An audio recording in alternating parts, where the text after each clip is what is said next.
Okay, are we live? I think we are.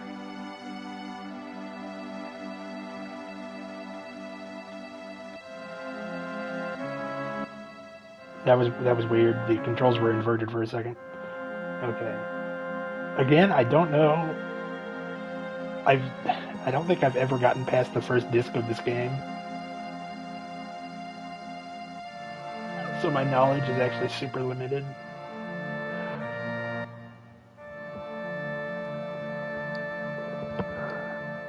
But I have gotten to the boat part before. I know that. That doesn't lead anywhere.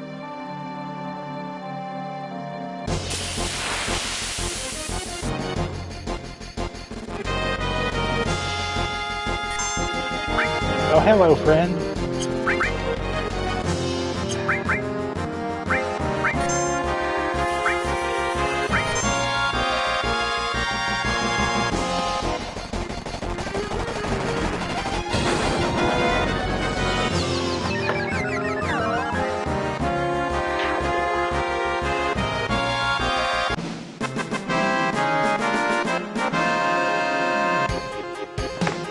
Are we sure that that was an enemy?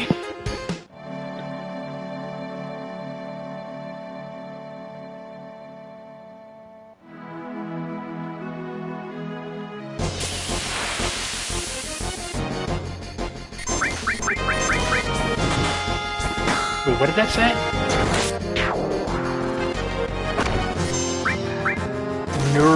Neurosurfer.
Okay.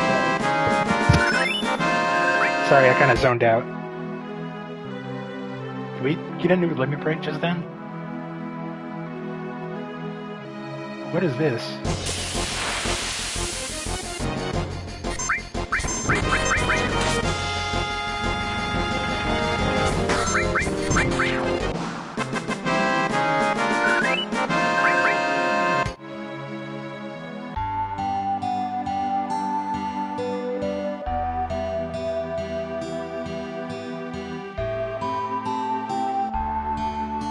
Is this...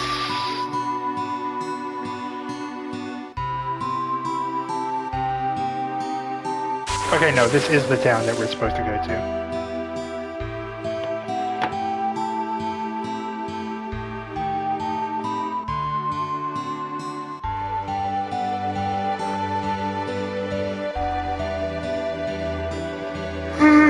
Excuse me.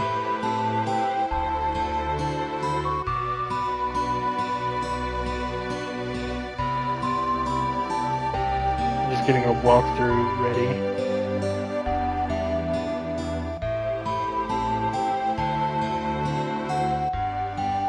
I don't believe you. Get out of here. Hello? The fuck? I did not expect to be immediately into a boss fight, but okay. Bottom's well. What a cute name for something this evil.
Okay, that didn't work.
That's probably not gonna work.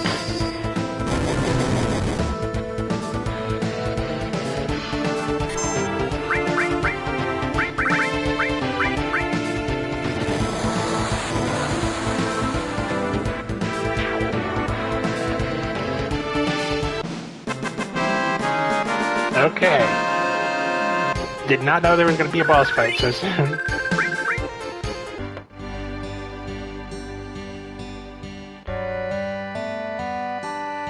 But he totally, like, ate the dolphin, didn't he?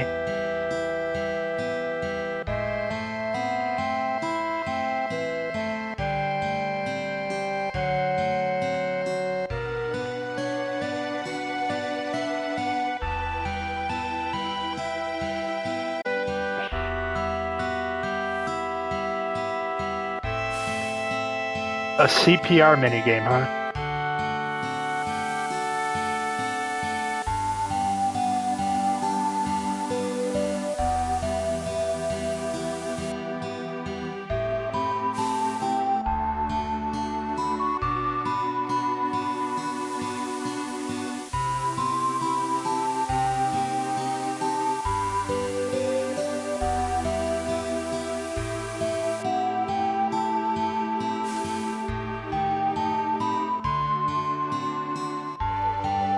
Am I supposed to, like, do it when it's, like, at the maximum possible?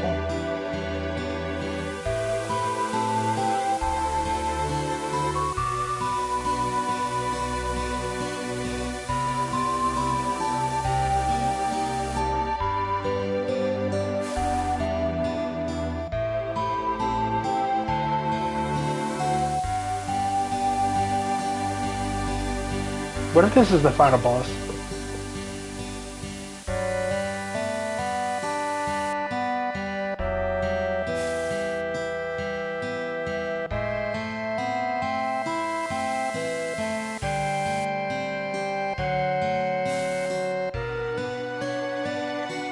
Okay, that finally worked.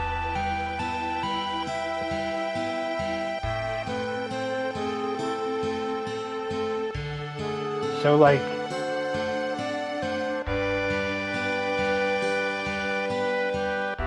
thing is, I think I was supposed to receive rewards from doing that fort battle, and I didn't, so I think I need to go back.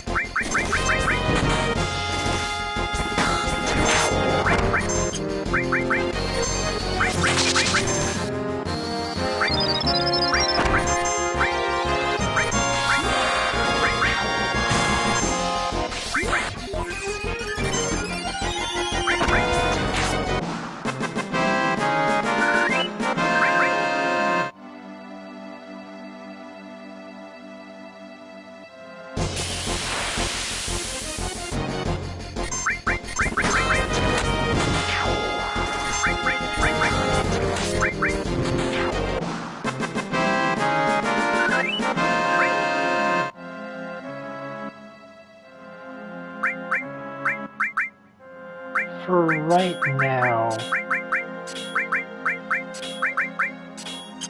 I think I'm gonna switch in Barret.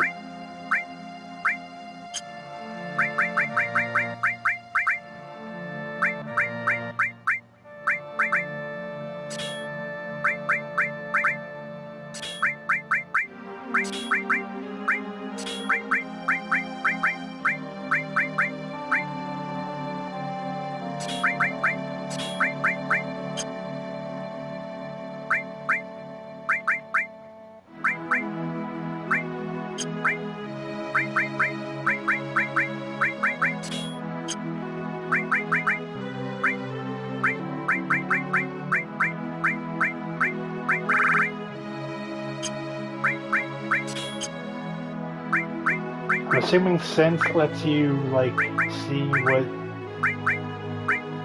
Huh?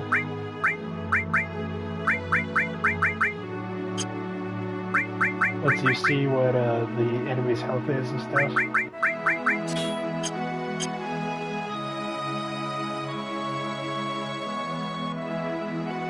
Person detective. So I think I need to talk to somebody to get the rewards for doing that, that defense mode. Or maybe it's this thing.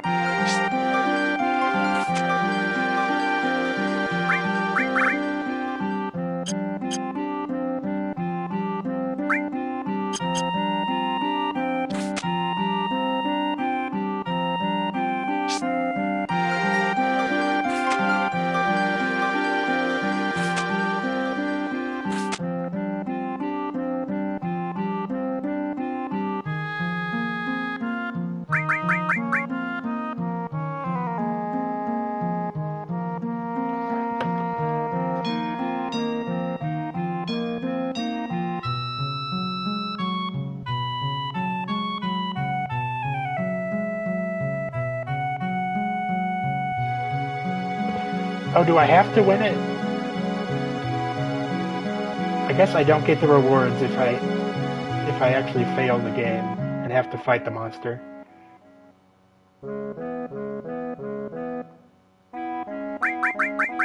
Whatever. What is through this door? Nothing.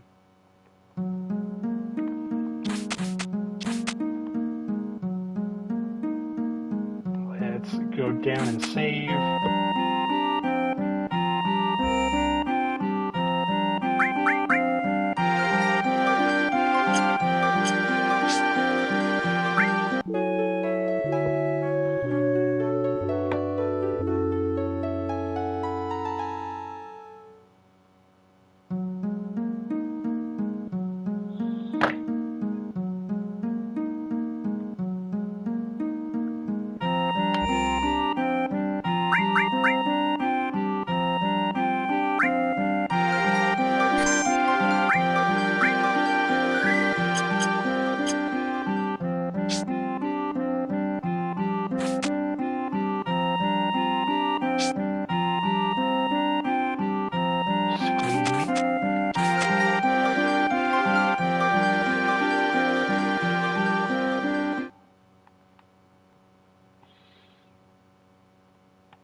Why did the victory music not play? That's unacceptable to me.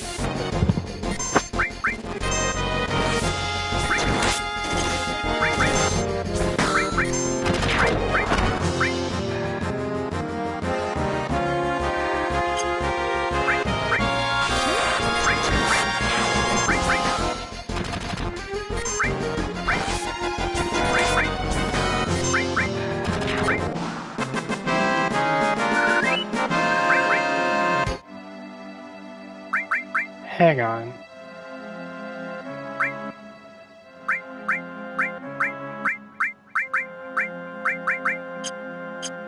Okay, never mind.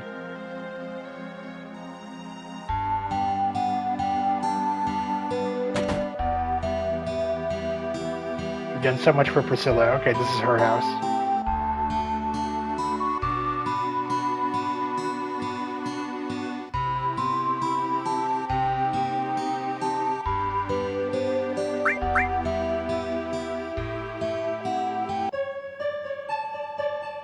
Who are you? You'll find out soon, but more importantly, 5 years ago.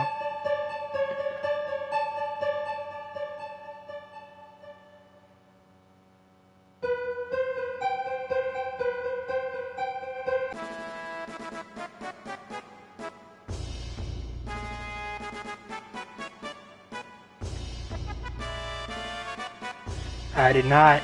I thought that was just an opportunity to like, get some rest. I didn't realize a thing was going to be happening.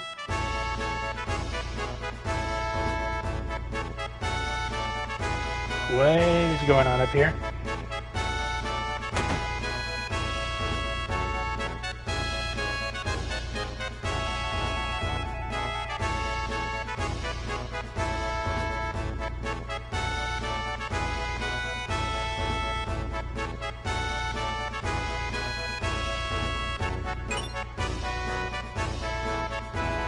Did we just get a summon materia?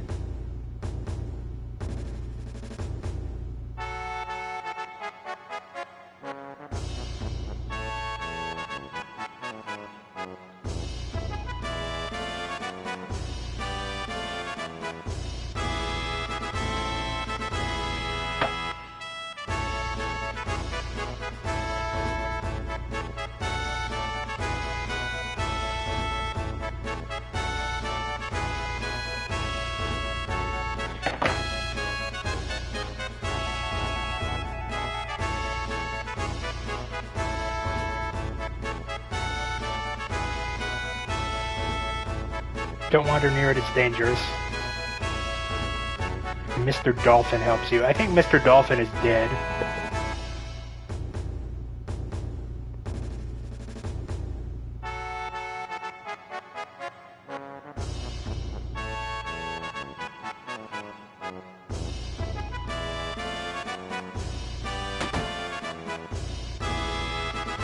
Let's see. See a weapon you want, you better buy it.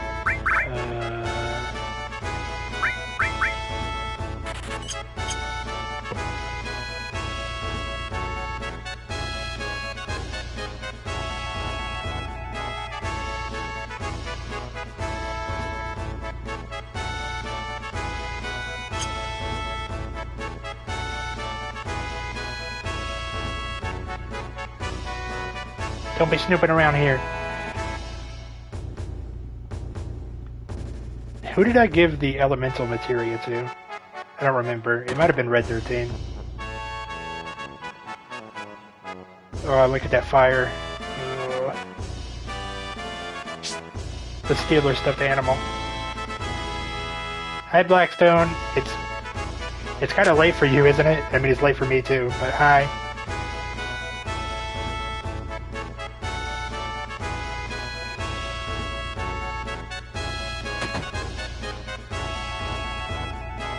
Sadly, there will be no picture drawn by Viper Fox or anything fancy until my computer gets in here, like in about 5 days. Barrett? Okay. Most people would be playing the remake, but I'm not most people. But I hope you're having a good evening, whatever is causing you to be up this late.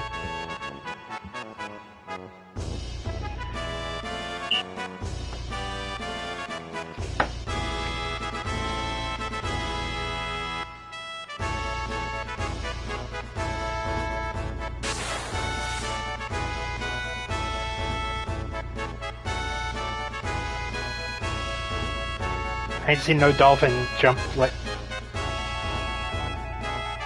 That's what dolphins do, Barrett.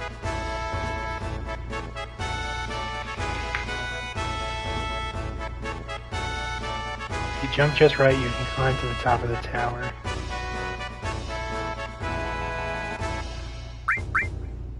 We just did a minigame. We just did a CPR minigame.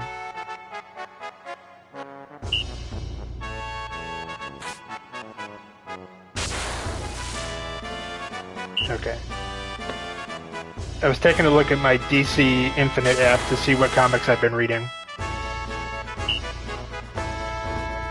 Because I have been reading a lot. Oh, yeah!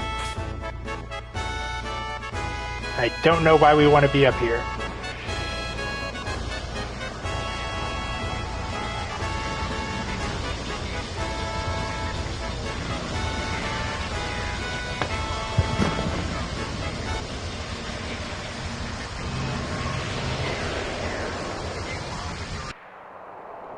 Oh, that's a beaut. I was rereading some Doom Patrol to get ready for, like,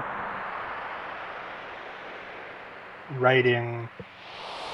The power just got out for like a split second.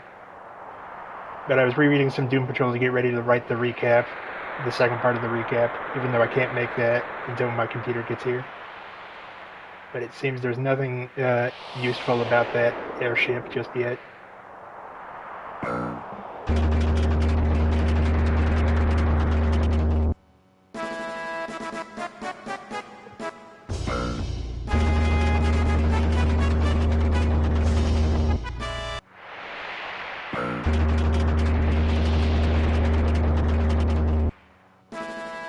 I read through all of the Grant Morrison JLA book, which was a very positive and comfy experience.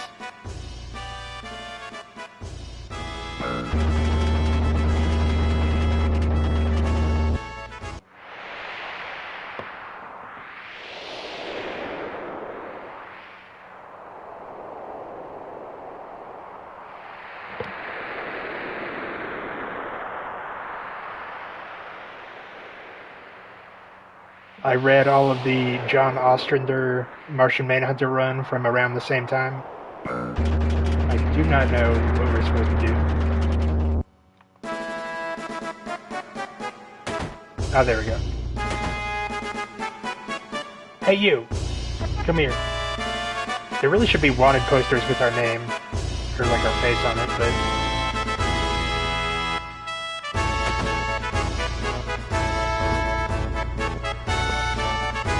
We welcome President Rufus.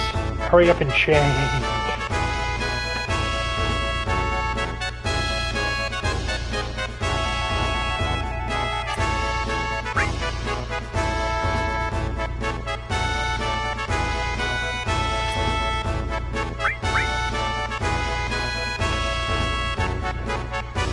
Oh, I remember this actually. This is the goose stepping minigame.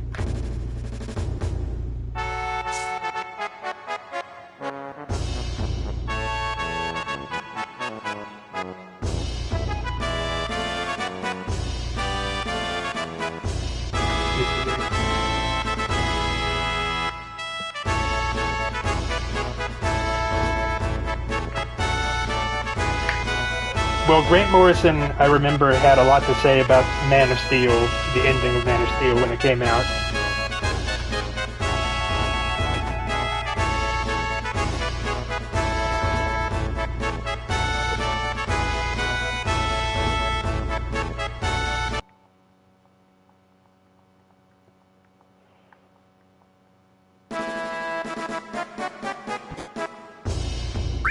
All clear.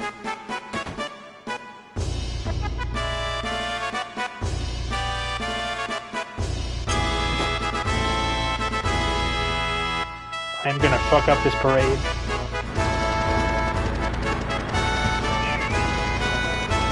Well, I think I've shared this on stream before.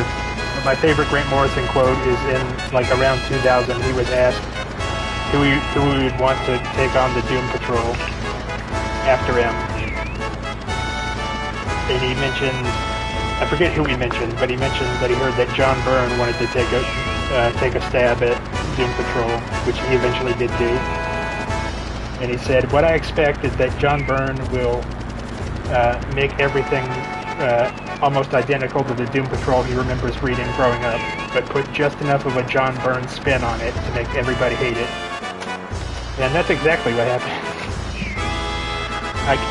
That's basically my review of the John Byrne Doom Patrol, so...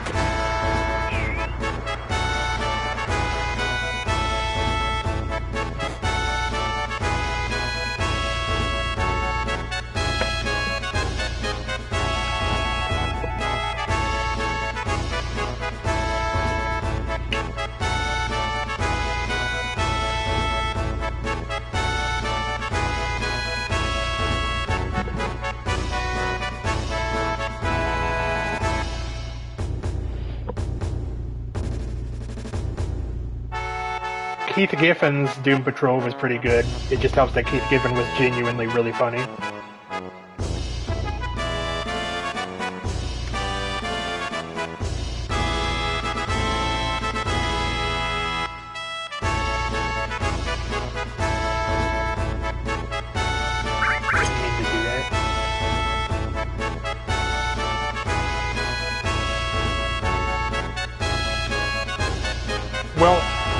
Well, unfortunately, he passed, I think, late last year, but he had a tweet, like a shitpost, set to, like, release on the event of his death, and that's the kind of thing that I aspire to be. If you look bad, the whole Junon army will look bad.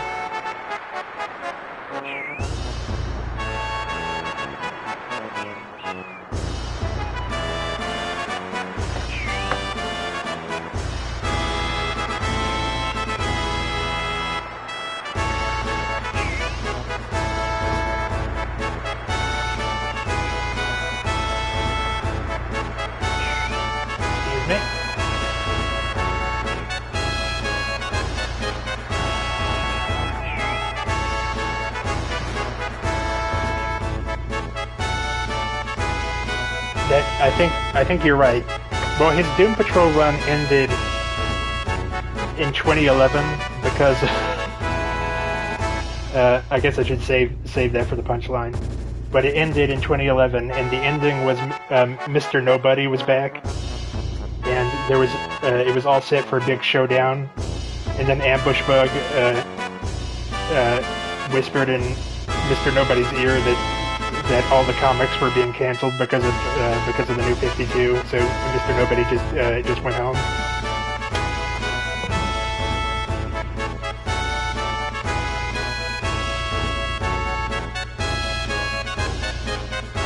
And that it's like next issue. Oh, never mind.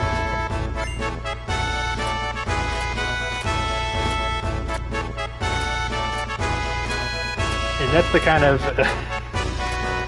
That is the kind of thing that I needed after reading John Byrne circa 2004.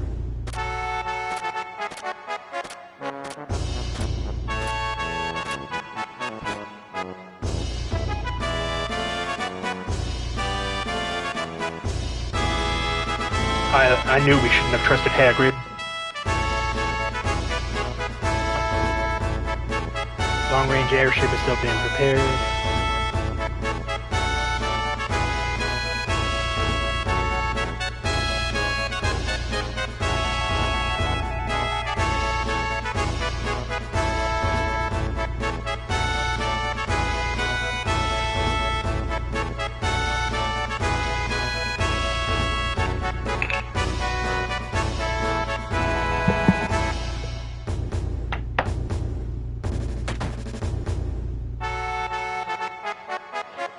I would absolutely show that panel of Mr. Nobody being informed about Flashpoint if I could, but I'm not on my computer, so I can't.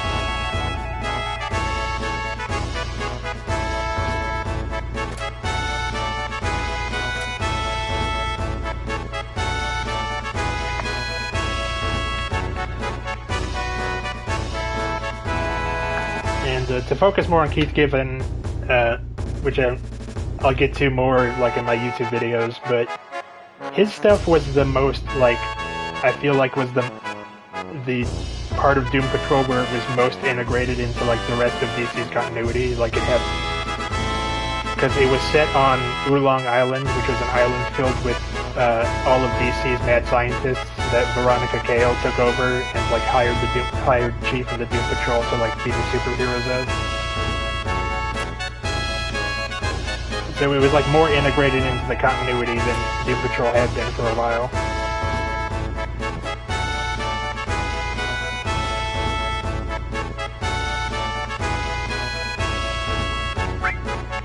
Who cares?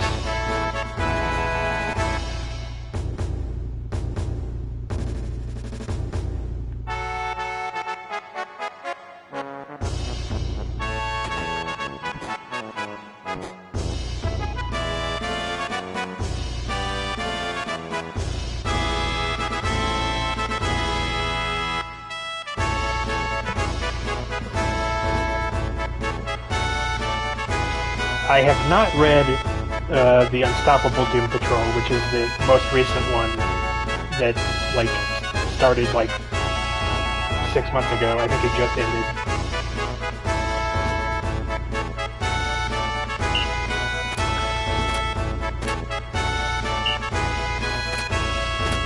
There are not.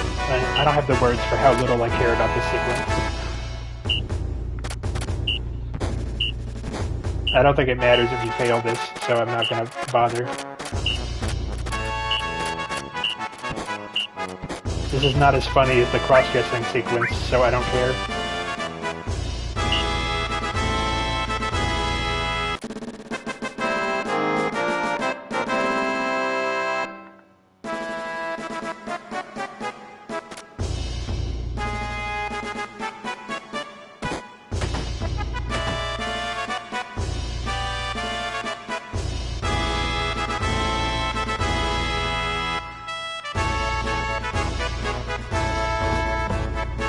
Wait, isn't it the guy who runs the space program?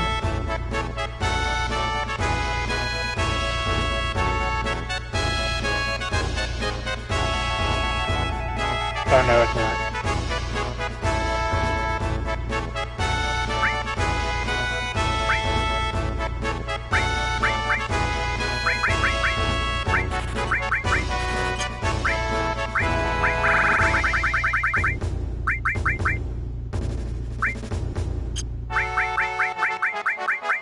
I guess I could talk about John Byrne a little bit. So the reason that I found the John Byrne run so annoying is, aside from the fact that it was kind of generic, is that he initiated a complete continuity reboot. It started, he did a run on JLA that was like 5 issues to lead into it. And he basically just decided that even though the Doom Patrol had been in the post-crisis continuity for several years, that the Doom Patrol was now a brand new group that the JLA was meeting for the first time, and that none of the continuity applied anymore. And the really only positive thing that came out of that was that Rita was back, and she stayed back when they went back to normal continuity.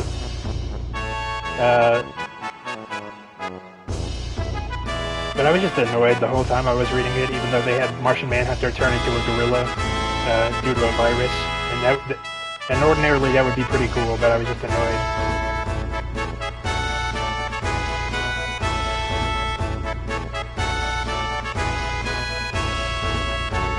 And he might have been, like, trying to throw back to the Silver Age Doom Patrol, like the way it was written. But I just interpreted it as very clearly a 50-year-old man trying to, like, write teenagers. And also, I wasn't aware that this was a tendency of his, but he has a tendency to pair up significantly older men with questionably aged women. And that comes up, like, 3 or 4 times in his run on Doom Patrol.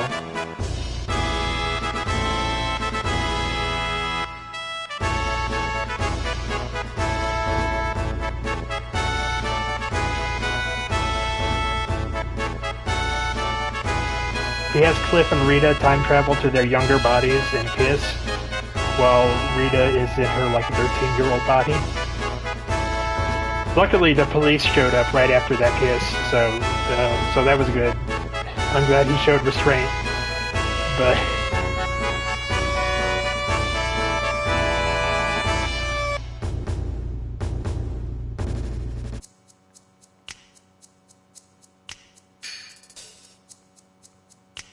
Is this the Turk guy?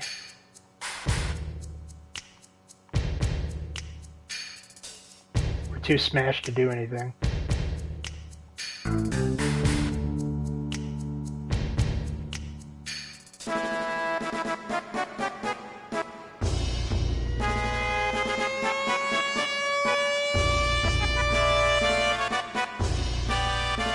So I am generally... I prefer Marvel's approach of sticking to continuity as best as possible. So So the fact that Byrne just decided to completely reboot the Doom Patrol specifically and fuck up the continuity, because that also fucks up Beast Boy's continuity if the Doom Patrol is only forming, like, right now. Like, after years of their, like, with the current, like, status quo of Teen Titans circa 2004, where Beast Boy was a big deal. It was before DC had kind of taken a lax approach to their continuity. They used to take it pretty seriously, but John Byrne was just like, bleh.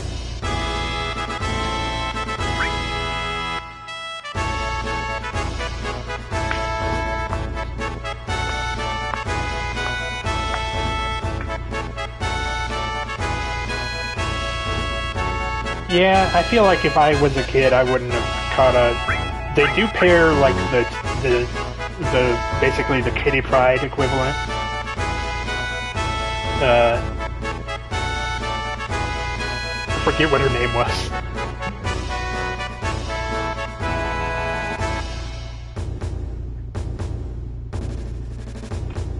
It was the Kitty Pryde character he created for his run. They seemed to be either pairing him up with her classmate that got his brain put into the body of a four-armed gorilla,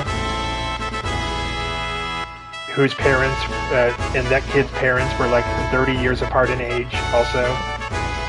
So they were either trying to pair him up with that guy or the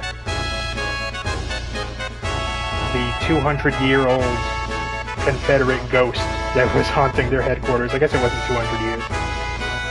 But there was a Confederate ghost haunting their, like, base. And they seemed to be setting up a romance. And I'm like, what the hell are you talking about?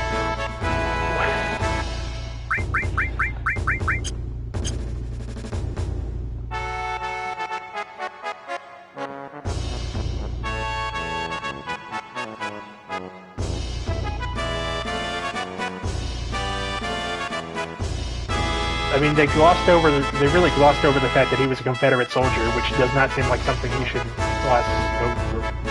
Dog, are you okay?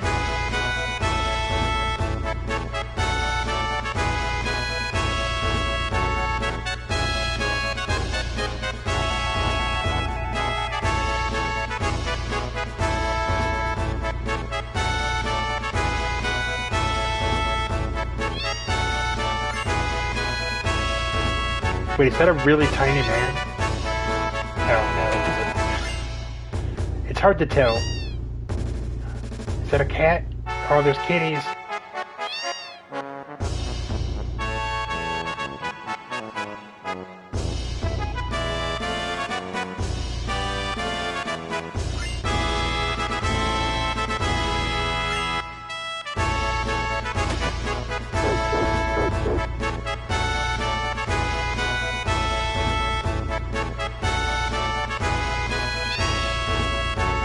Gerard Way's Doom Patrol run is very, very good. It's the closest, even though he's not actually trying to copy Grant Morrison, it's the closest that you're going to get to the vibe.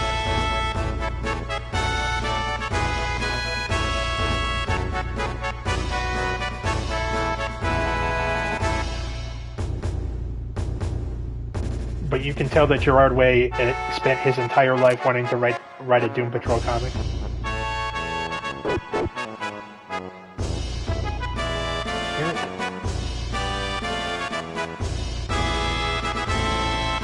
Oh, there's Barrett and the dog.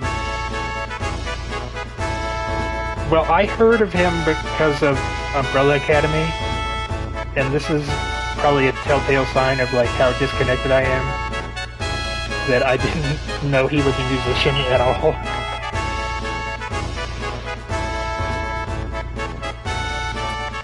Because my taste in music did not really extend past 1995 until probably a couple years ago.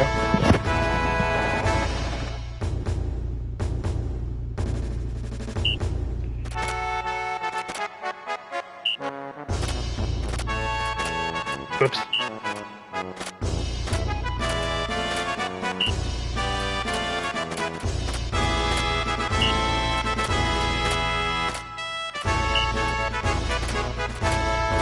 Okay, now I'm just permanently off beat.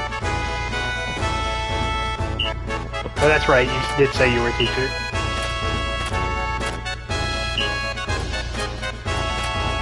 I don't care about this fascist display. I'm gonna make an absolute fool of myself.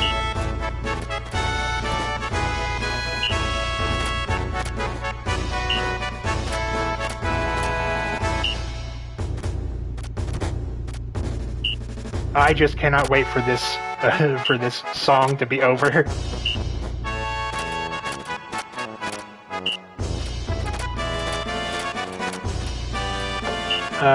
Oh wait, no, I think I did watch a couple episodes of the Umbrella Academy series.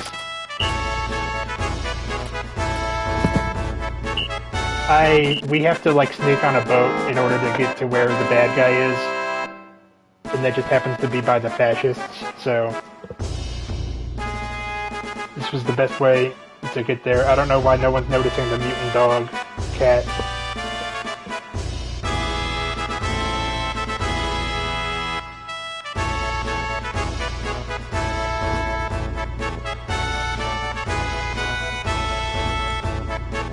Don't mention that his torso's on the verge of falling off his body. He's really sensitive about it.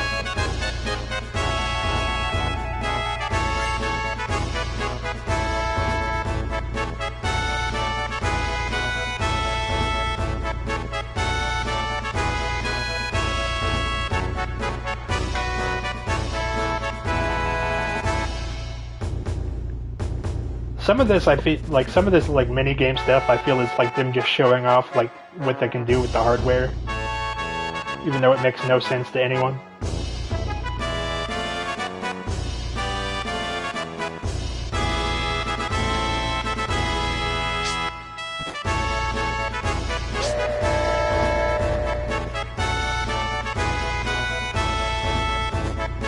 I was actually when my computer died. Like 2 weeks ago. Was it 2 weeks ago? I don't remember. But when it died, I was actually recording another comic, like, retrospective video. Not about Doom Patrol, but about,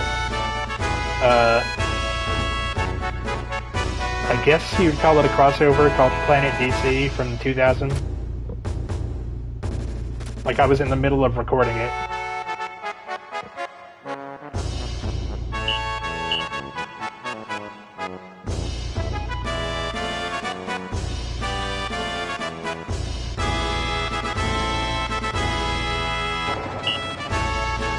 Planet DC was basically for the annual issue of like eight books. They introduced a international hero or a team of heroes representing underrepresented countries. Let me see if I can do this off the top of my head because I read this like a week and a half ago. This was in like 2000, so I was like 5.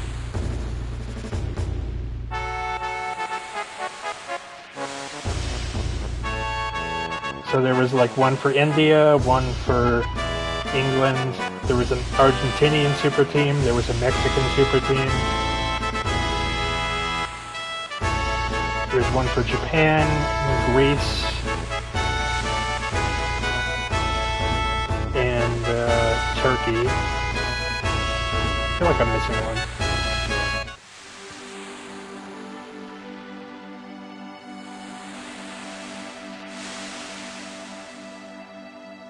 Tunisia. And basically the thing about these characters is that they barely ever got used after this. So it's actually very easy to do a complete retrospective and history on each of them.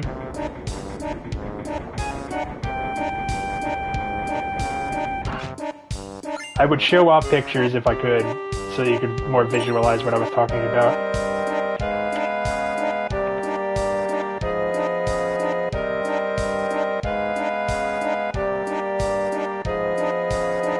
Like half of them, like never appeared in another issue beyond their introductory one,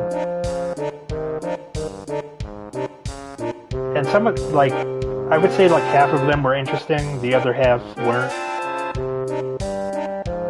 and like there was some good stories in those issues, but the problem is that these special issues were written by their regular creative teams. So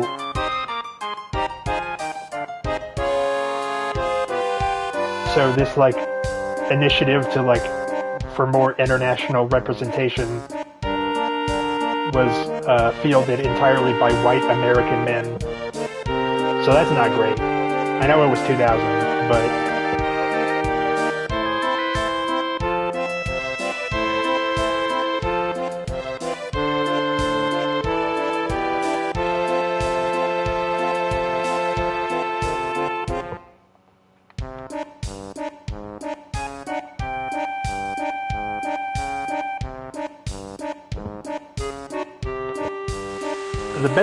the best comic, and I think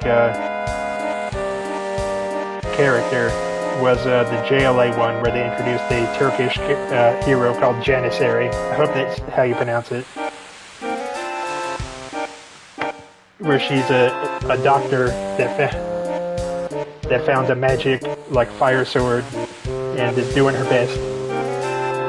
And she found a book of magic spells that she doesn't fully know how to read.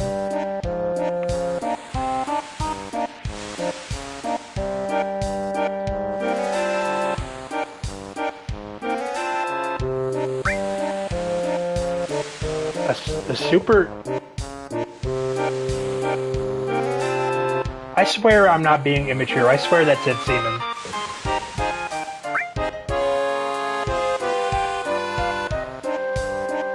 Okay. What is that guy's problem?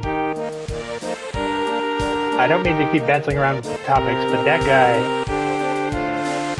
is being a little silly.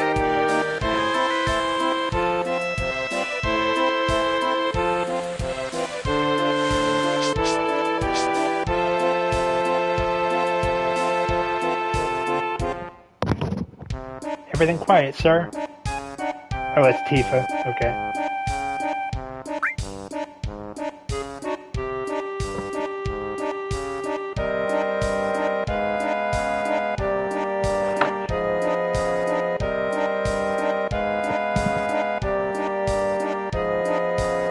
The Indian superhero that they introduced called Aruna gets mentioned in some of the Pride specials that DC has done lately because this hero was non-binary because they were a shapeshifter and had no way of knowing what gender they were like born as, if any.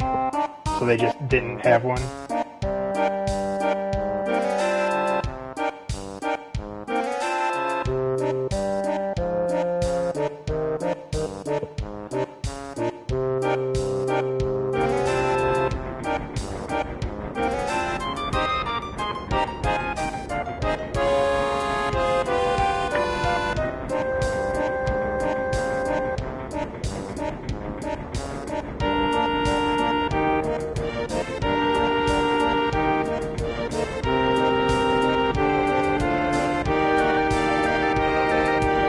That's Eris.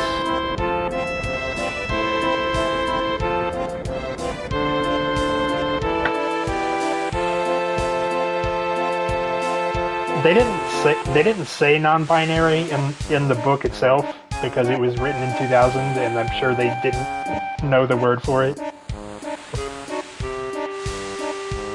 Oh, okay. I'm stupid. I could have gone down here the whole time. But I want to know what this sidestepping fella over here is doing. Oh, that's Red 13. Okay, he can't actually walk like a human, but he's trying his best. No one's asking about the cattail coming out of his uniform.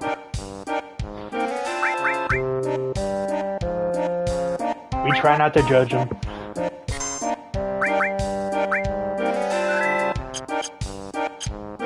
I can't believe they allow furries in the military.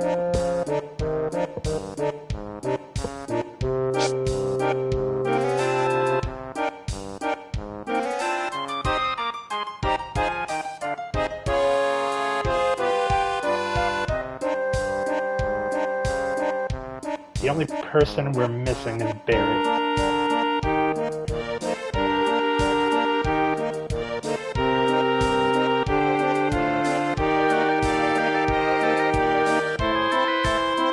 There's no way to get in there.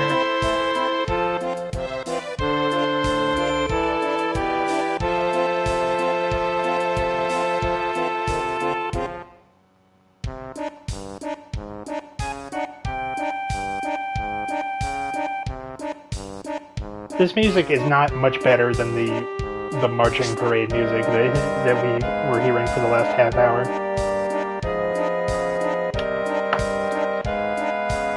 There was a whole Argentinian super team,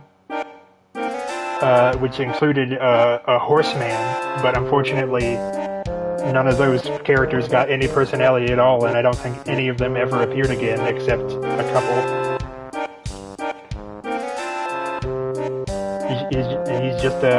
He's just a horseman.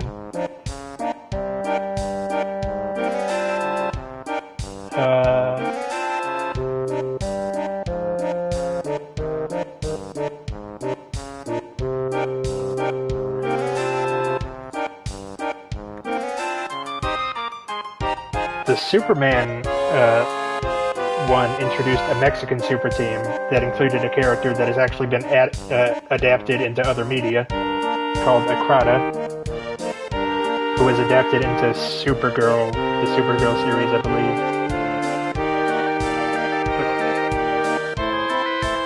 But like, I have my own like fan DC project, and the Mexican super team and the Turkish hero are the only people that I would feel like using.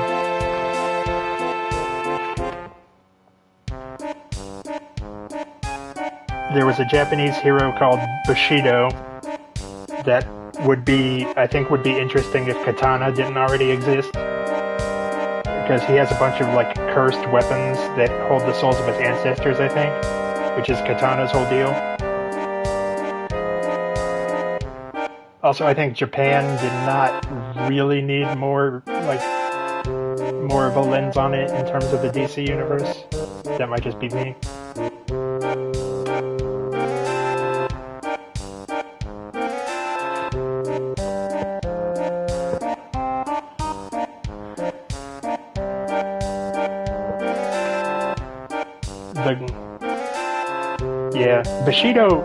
Bushido appeared in the Teen Titans cartoon briefly, I think. Yeah. In the Green Lantern one, the hero was like an ex-girlfriend of Kyle Rayner's who they just happened to like meet up, and it became a hero. I don't remember this one very well. I think it might be the most boring one.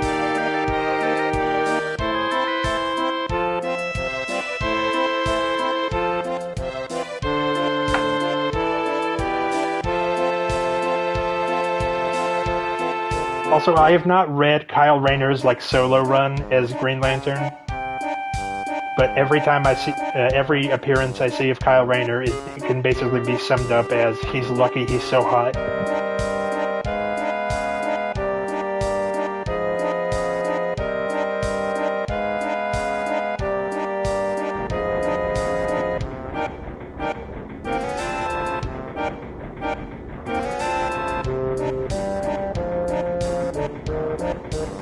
Okay, let me look a little bit more closely at this.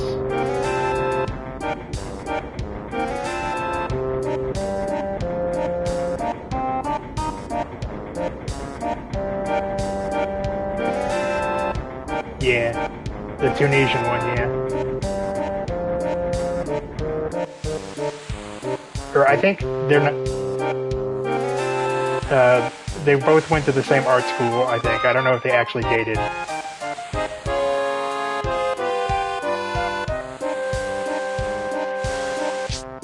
But Kyle Rayner just makes people attracted to him wherever he goes.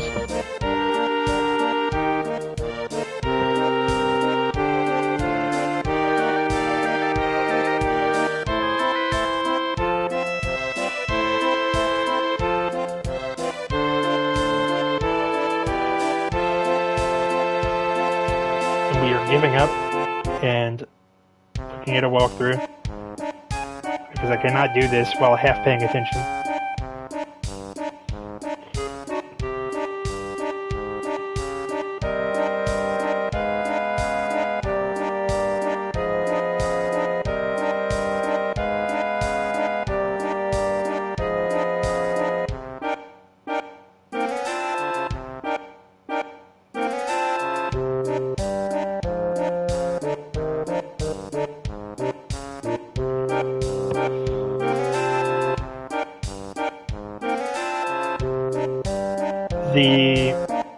I'm just double checking all of the ones I read. I'm not sure if I'll actually make this video because my memories are getting foggy about it. But the British quote-unquote hero was this little girl who was being haunted by what's called a boggart, who is just like a mischievous spirit. And I don't think they ever appeared again.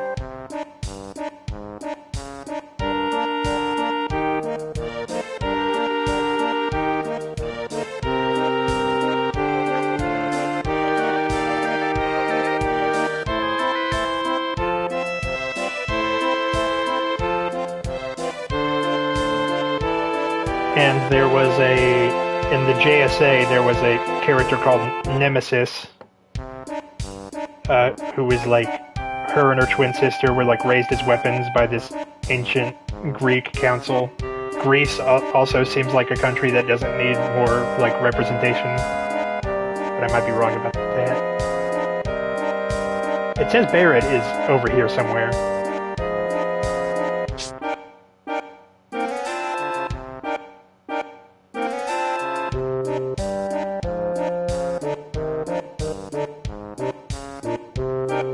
But like that's just not true.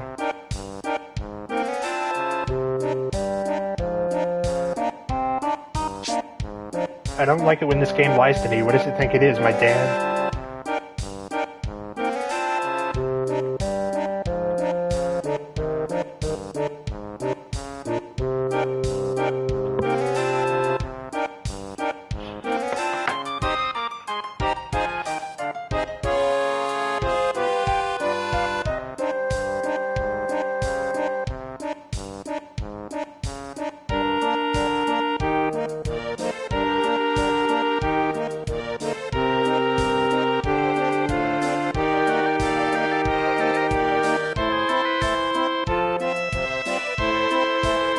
I think I might need to talk to the item shop guy again.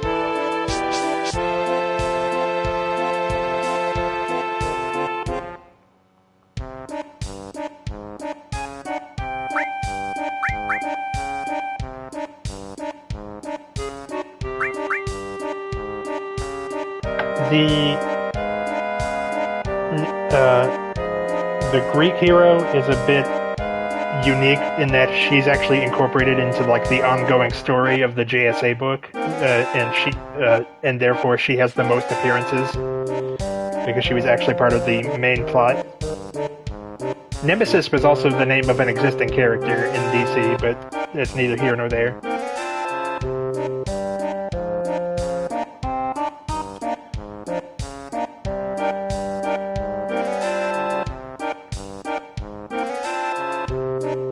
So it was. So this was just this idea I had about.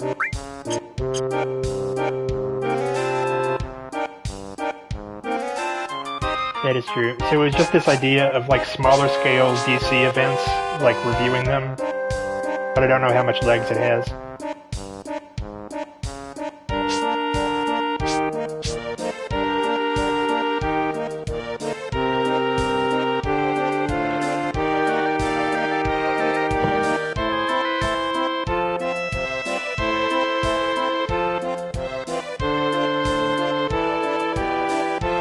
As part of my JLA read-through, I did read every tie-in to the DC 1 million event, which is when the JLA switches places with their counterparts from the 853rd century. And those were pretty fun.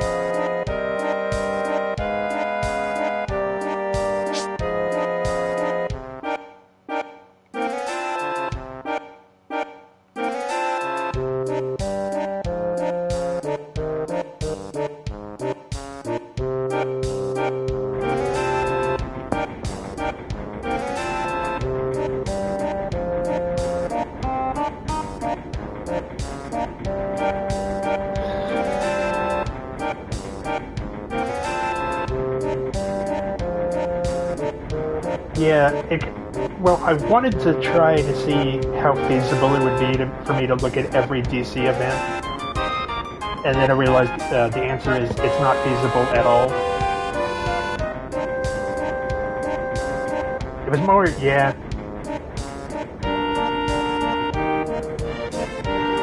Specifically, the 8th.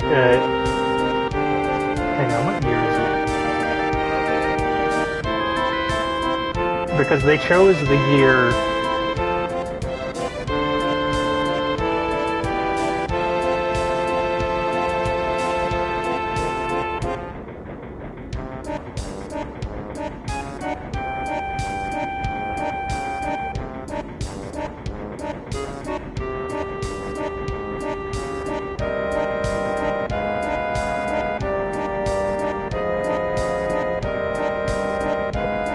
So the reason it's the 853rd century is because, assuming that they kept a monthly publishing schedule, Action Comics would reach the 1 millionth issue in that year.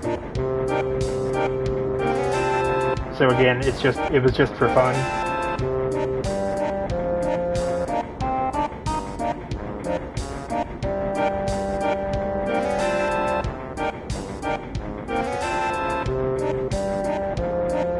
Order us around anyway. I can't tell if Barrett's doing anything stupid or not because I don't know where the fuck he is.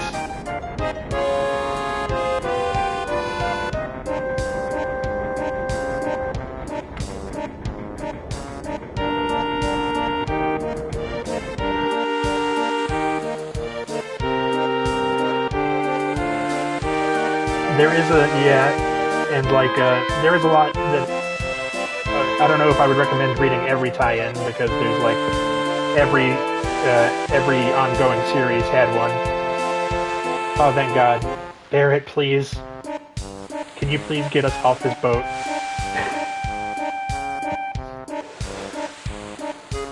I don't care that you're in the Navy. I don't want to sail the 7 seas.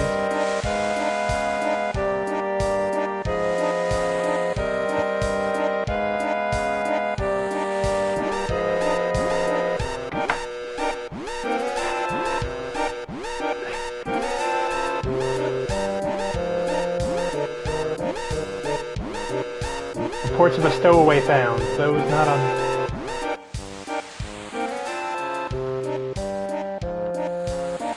I feel like they didn't find any of us. I think it's a different stowaway.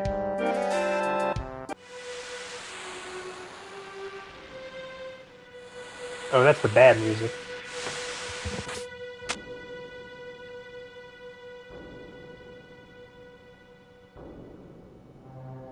Oh, Sephiroth's here? Shit. We're definitely not ready for that. And again, I can't share it, but I did save a screenshot of something that was probably not as funny as I thought it was when it was like 4 in the morning a couple days ago. But the Flash of the 853rd century was doing a patrol in Metropolis of the 853rd century.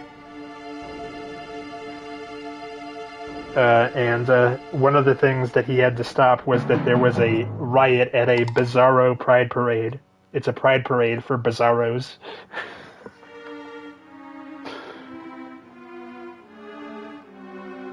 And this event was like, what? This event was in 1998. Okay, I want Barrett and Eris. They can both go in the back.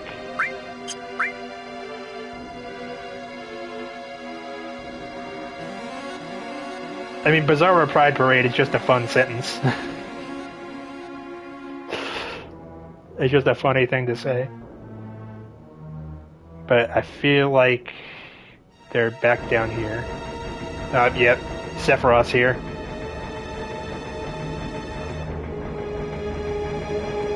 Actually, I'm not sure if it's Sephiroth. Sephiroth wouldn't have left anyone alive. Okay, no, they're dead, so it might be him. That is Sephiroth's heartbeat. I'd recognize that anywhere.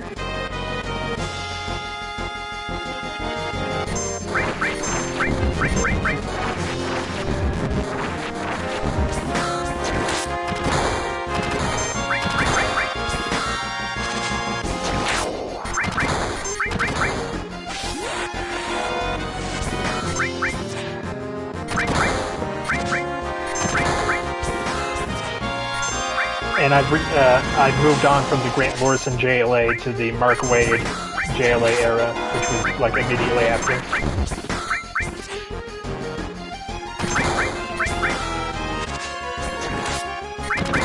As soon as I cure this blindness, you guys are screwed.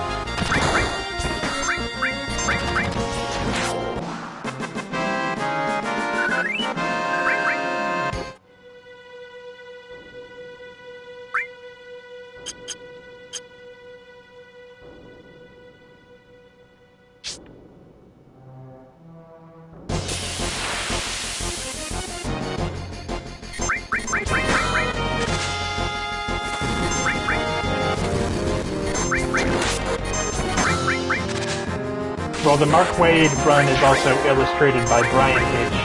Is it Brian? The guy that drew The Authority. Who just doesn't miss.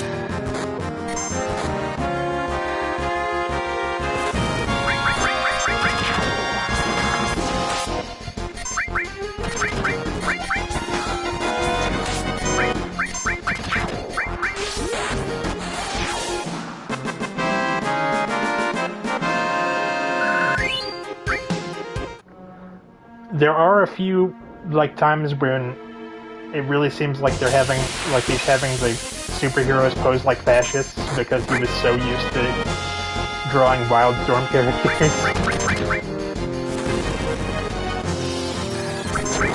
But his art rules.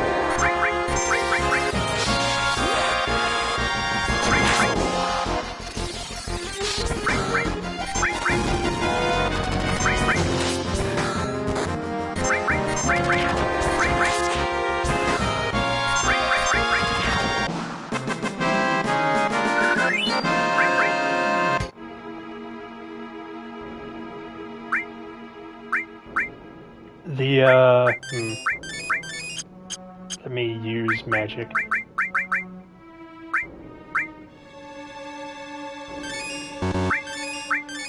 Well, he was one of the first, like, I know that everybody says it, but he was drawing in widescreen, and nobody really did that before. Wind Slash, huh?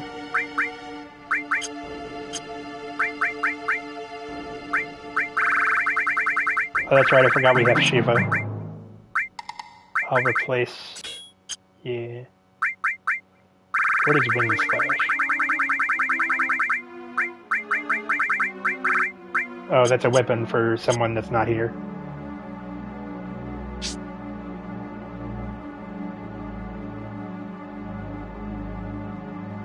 An event, one of the few events that the Doom Patrol took part in was, I think, also in 2000. It was called the Silver Age, and as you can probably guess, it was a throwback to the Silver Age comics. The main plot was that a group of villains, actually, let me look it up. A group of villains teamed up with a alien to switch bodies with the JLA and cause a bunch of havoc.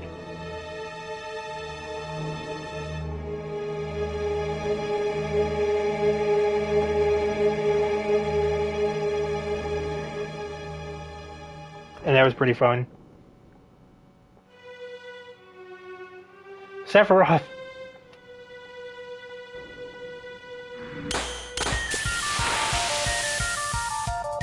Oh, hello. You look like you've been in the refrigerator too long.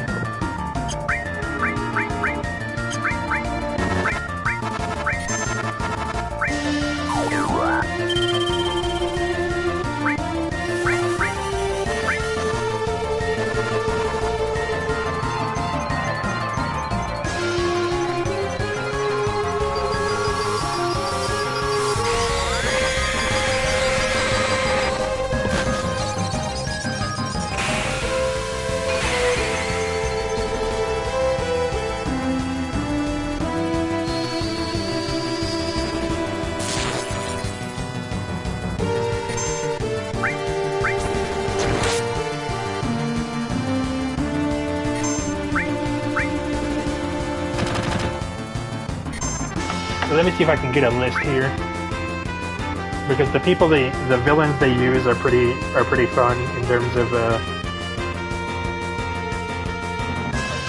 Superman gets replaced with Lex Luthor, the Atom is replaced with Kronos, Aquaman is replaced with Black Manta, Batman is replaced with the Penguin, Black Canary is replaced with Catwoman, The Flash is replaced with Dr. Alchemy, or Mr. Element, who I think are the same. I think Dr. Alchemy and Mr. Element are the same guy. Green Arrow is replaced with Felix Faust, and Green Lantern is Sinestro, obviously.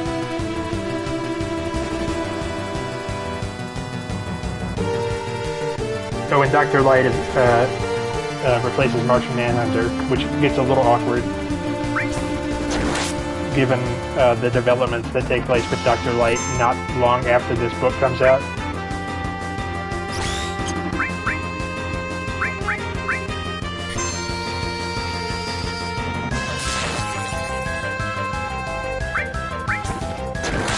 So my completionism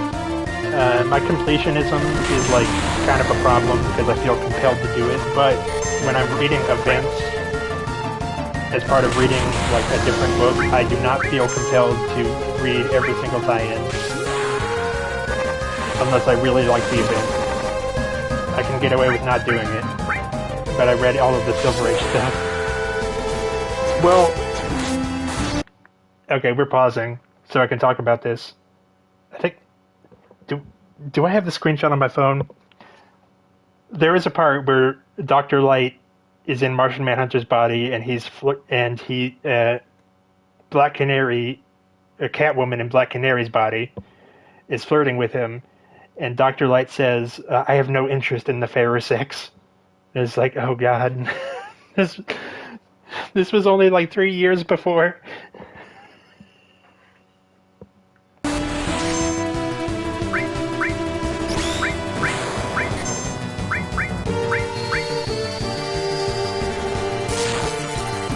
He says something like that, because obviously, like, whoever wrote that, I don't know off the top of my head, but whoever wrote that had no idea what... Who wrote Identity Crisis again? I don't think it was Mark Miller.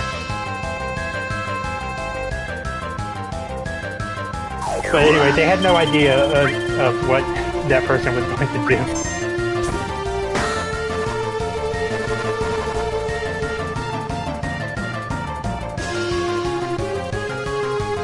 Oh, it was Brad Meltzer, okay.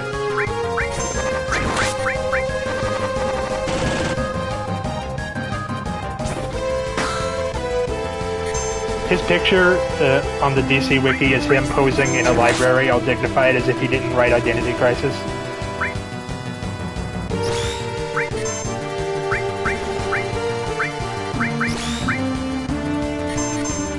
So that part where he was like, girls, ew, was like, man, if only they could have maintained that energy, we could have avoided Identity Crisis.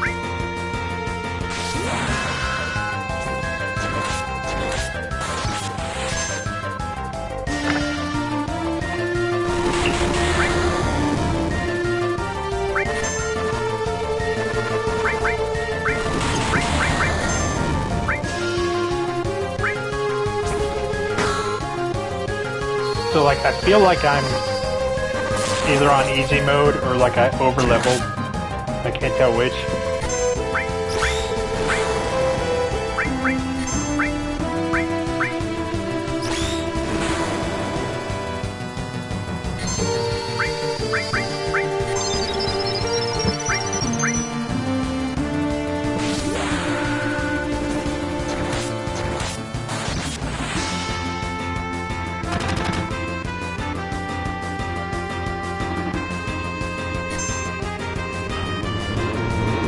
Well, Identity Crisis, like, directly led to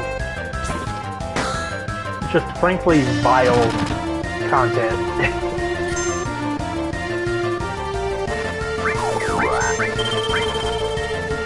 Like, honestly, when, like, they announced that they were rebooting DC, like 12 years ago, I thought it might actually be a good idea because they had become so dedicated to just being unreadable for like most of their books and just they're really unpleasant. Of course, I didn't realize that the reboot was just going to double down on all that shit.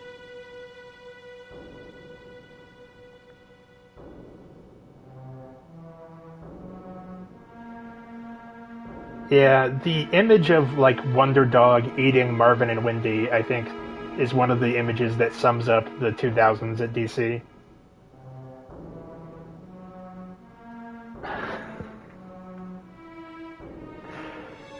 Also, the image of Roy Harper holding a dead cat while high on heroin because he thinks it's his dead daughter.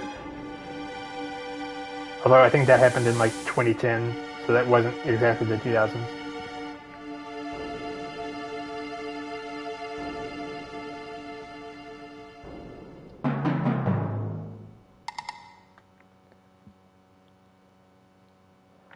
I'll try to explain it. Sephiroth went out searching for the Promised Land so he could become the ruler of the planet.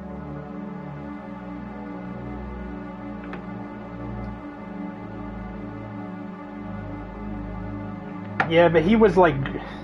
Yeah. Well, killing Leanne Harper was completely... Like, I got really disillusioned with, is it James Robinson?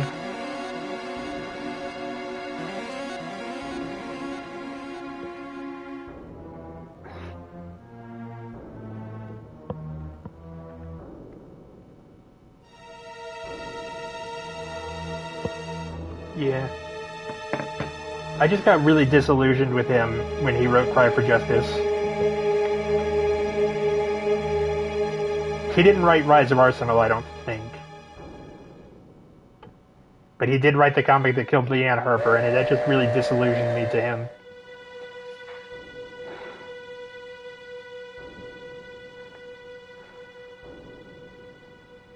That he just killed an adorable 5-year-old girl for no real reason. And a fan favorite at that.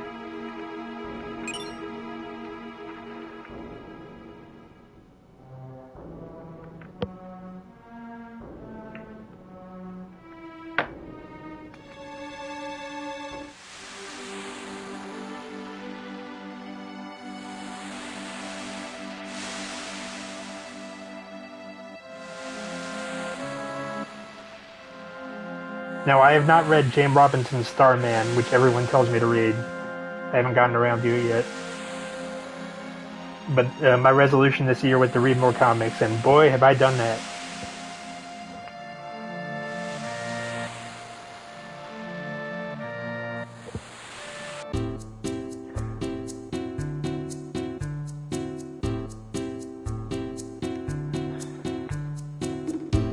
Yeah.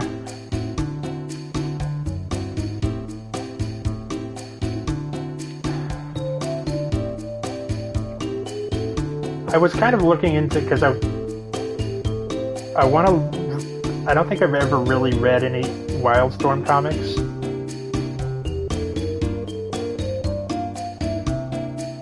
And I want to read the ones that everybody tells you to read. But I don't feel good about reading a Warren Ellis comic, obviously.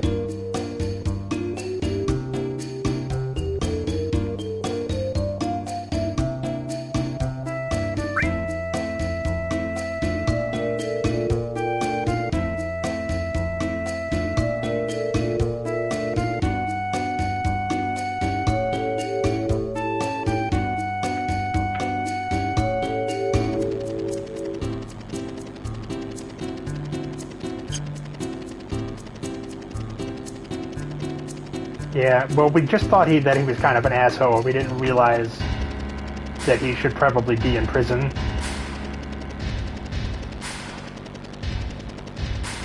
Are we gonna have another fight?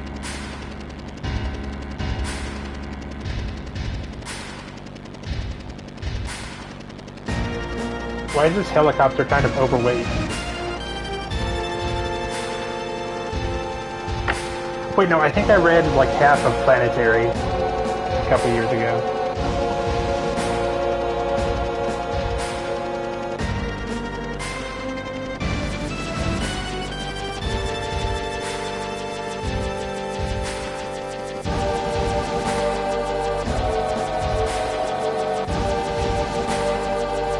Yeah, well,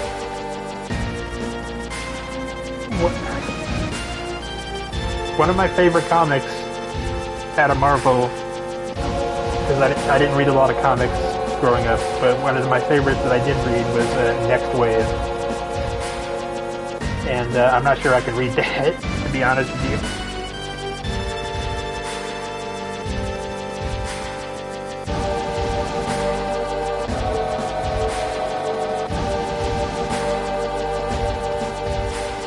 I could justify, and this is obviously, like, I'm not going to judge anyone for reading a Warren Ellis comic, but I could probably justify it to myself if I just wanted to dive into Wildstorm. I have to read Warren Ellis if I'm doing that.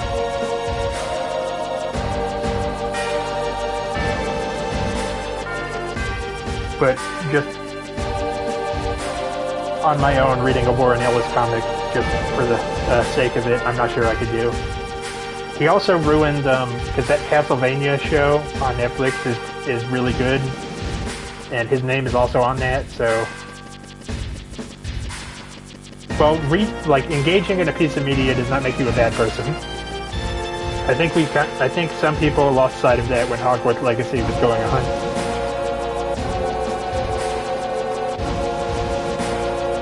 I don't think that kind of attitude helps the cause.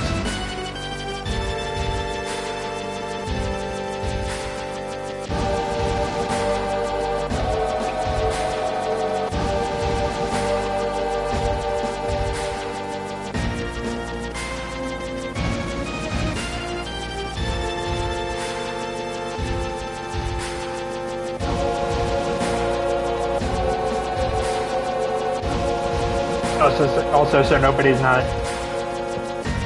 caught off guard, we are probably going to be wrapping up at the next save point in 10 or so minutes.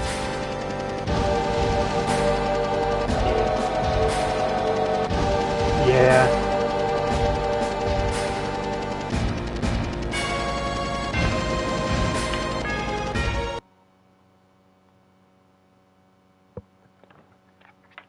What's insane to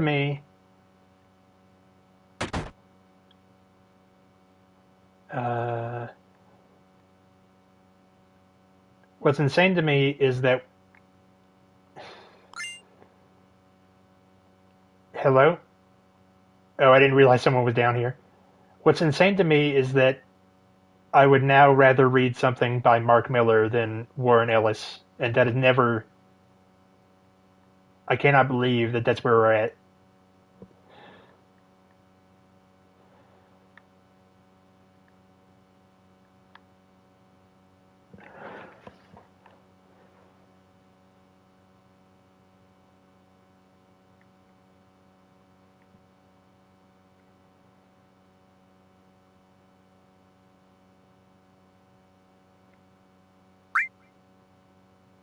Well, he said some asshole-ish stuff, but he is not, like, he's not just a vile person, so...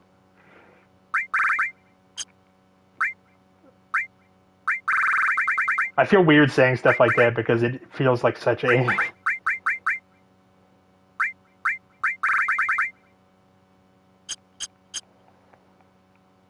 Yeah.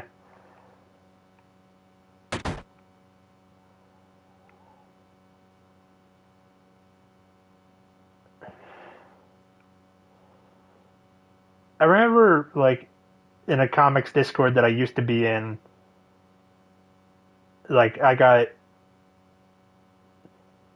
was really in the minority, and when I was talking about liking Garth Ennis, and I did not expect that to be a hot take at all.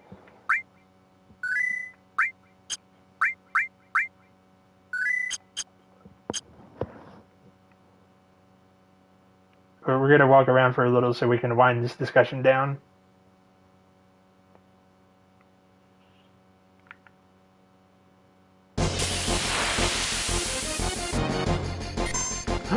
Oh no, eggs!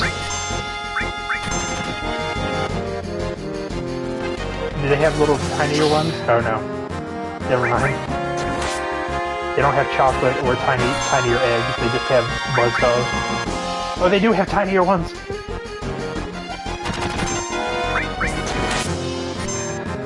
Aw, shit.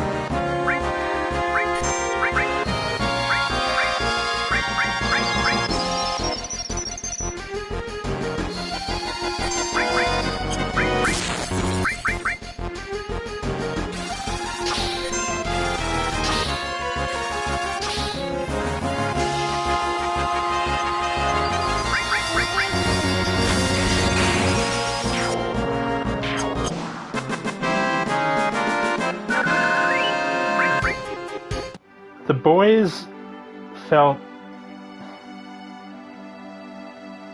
the comic of the boys felt like he wrote it too early. If that makes sense. Like the stuff that you could really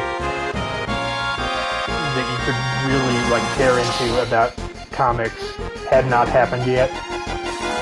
Like the necessity on shock value that we were talking about, like that hadn't been a thing yet. Not really.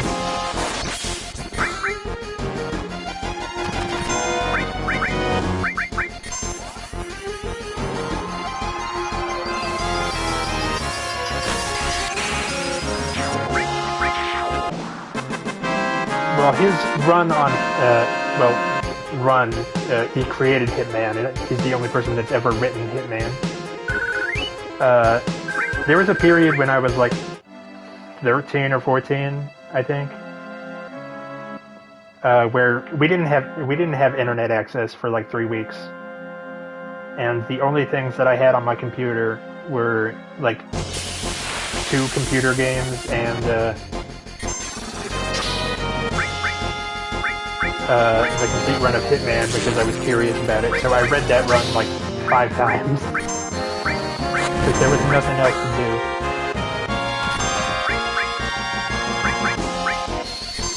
I was homeschooled.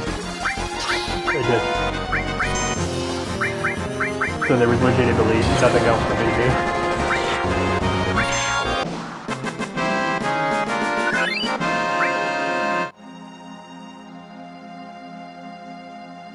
So, even if Hitman is, like, not objectively a masterpiece, it is very near and dear to me.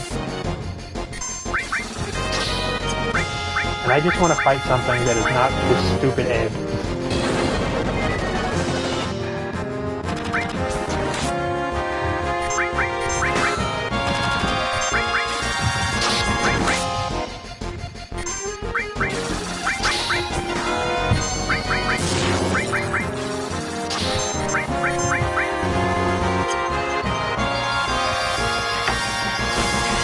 I haven't read,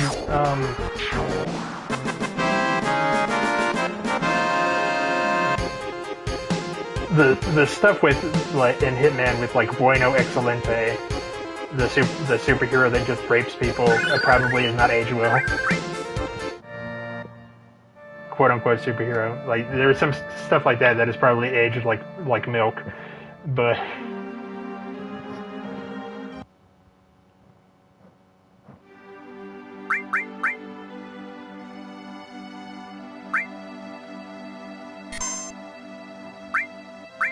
Well, they made a new twist, Section 8 book.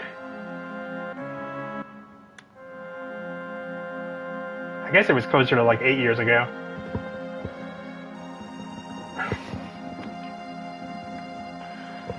I don't remember. All I know about it is they revealed that the dog welder is actually a legacy character. It's like it's a welder's mask cursed by Anubis that compels you to weld dogs to people.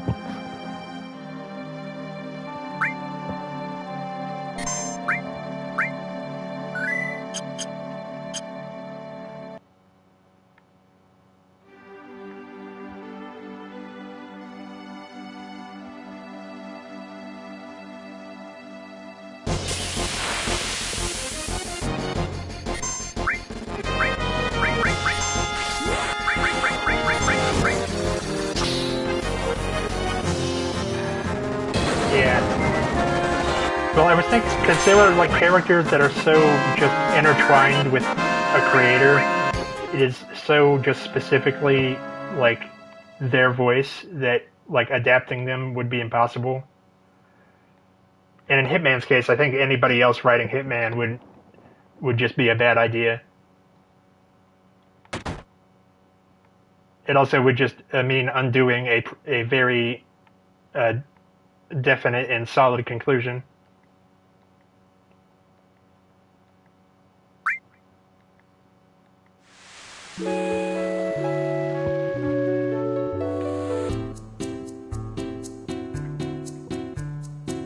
Which solve like definite endings or something that comics don't have a lot of. I feel like our aspect ratio is skewed. We can kind of. Tifa said she was going to go swimming.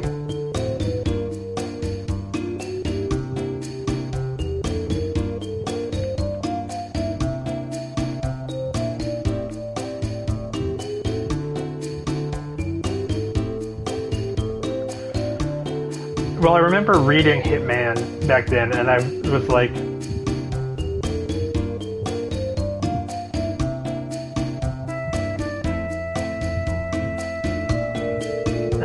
because like I think at first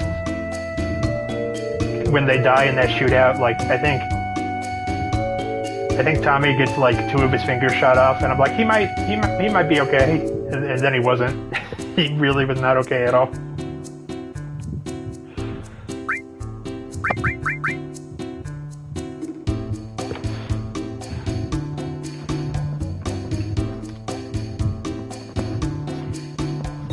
Because that was the kind of series where just graphic mutilations just happened to people.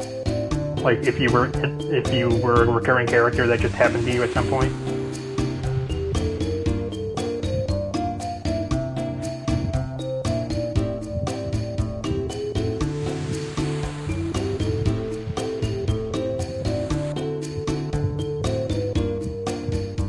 And Hitman actually did have an issue crossing over with 1 million, where some kids in the 853rd century, they have like icons where they can just copy superhero powers, and they wanted to take because Hitman had become famous, even though he never actually went by Hitman. Oh, so you know what I'm talking about. And he is just rather nonplussed at the idea of being in the future, and just demands to be taken home. He also kills Gunfire 1 million.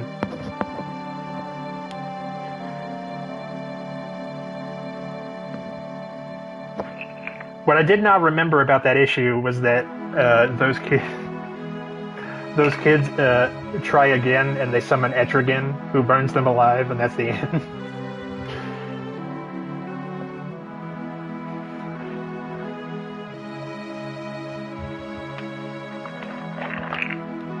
Well, given how Garth Ennis, like, his opinion on, like, superheroes, not that he does, like, I'm sure that they said, just do whatever you want. It's not important.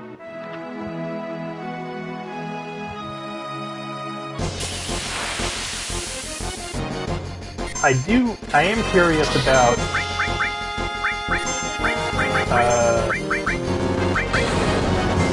Bloodlines, which is the crossover that introduced a bunch of like new characters, of which Hitman was the only one that had any real success.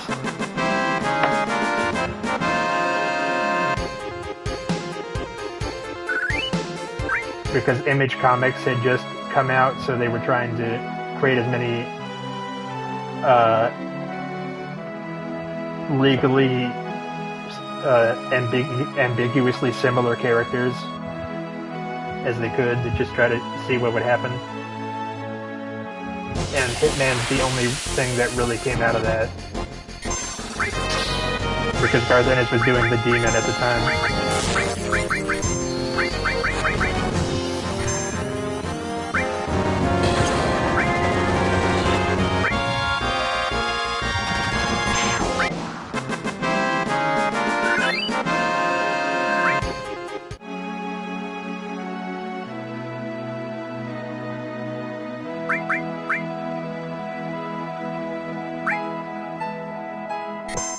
Well, okay. So, tomorrow I will try to stream at a more reasonable hour.